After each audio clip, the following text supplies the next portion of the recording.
Good afternoon.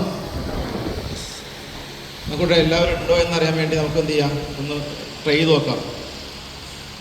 ഞാൻ ഒന്നെന്ന് പറയുമ്പോൾ ഒരു പ്രാവശ്യം കൈയടിക്കുക, രണ്ടെന്ന് പറയുമ്പോൾ രണ്ട് പ്രാവശ്യം കൈയടിക്കുക, മൂന്നെന്ന് പറയുമ്പോൾ എന്ത് ചെയ്യണം, മൂന്ന് പ്രാവശ്യം കൈയടിക്കണം.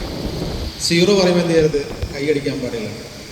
അപ്പോൾ അങ്ങനെ കൃത്യമായി താളത്തിന് കൈയടിക്കുകയാണെങ്കിൽ നമുക്ക് മനസ്സിലാക്കാൻ പറ്റും എന്താണ് ഈ ആളുകൾ ഞാൻ പറയുന്നത്, ഞാൻ കേൾക്കുന്നത്, അല്ലെങ്കിൽ എന്നെ കേൾക്കാൻ വേണ്ടി അവരുടെ മനസ്സും ശരീരവും ഇവിടെ സമർപ്പിച്ചിരിക്കുകയാണെന്നുള്ള കാര്യം നമുക്ക് അറിയാൻ സാധിക്കുന്നു. എന്നെ പരിചയപ്പെടുത്താൻ വിട്ടുപോയി.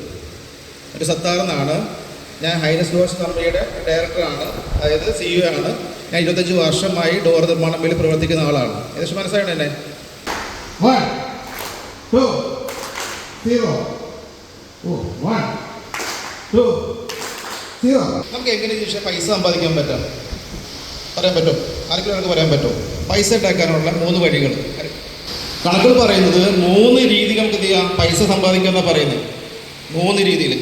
ഒന്നാമത്തെ രീതിയാണ് സമയം കൊടുത്ത് നമുക്ക് എന്ത് ചെയ്യാം, പൈസ സമ്പാദിക്കാം. 2 പറയുന്നത് സ്കില്ലുകൾ, നമ്മുടെ കഴിവുകൾ വിറ്റ് നമുക്ക് എന്ത് ചെയ്യാം, പൈസ ഉണ്ടാക്കാം. 3ാമത്താണ് എന്ത് പൈസ ഇൻവെസ്റ്റ് ചെയ്ത് എന്ത് ചെയ്യാം, നമുക്ക് പൈസ സമ്പാദിക്കാം. അപ്പോൾ നമ്മളെ സംബന്ധിച്ച് നമുക്ക് പൈസ ഇൻവെസ്റ്റ് ചെയ്യാൻ പാകത്തിൽ നമ്മളായിട്ടുണ്ടോ?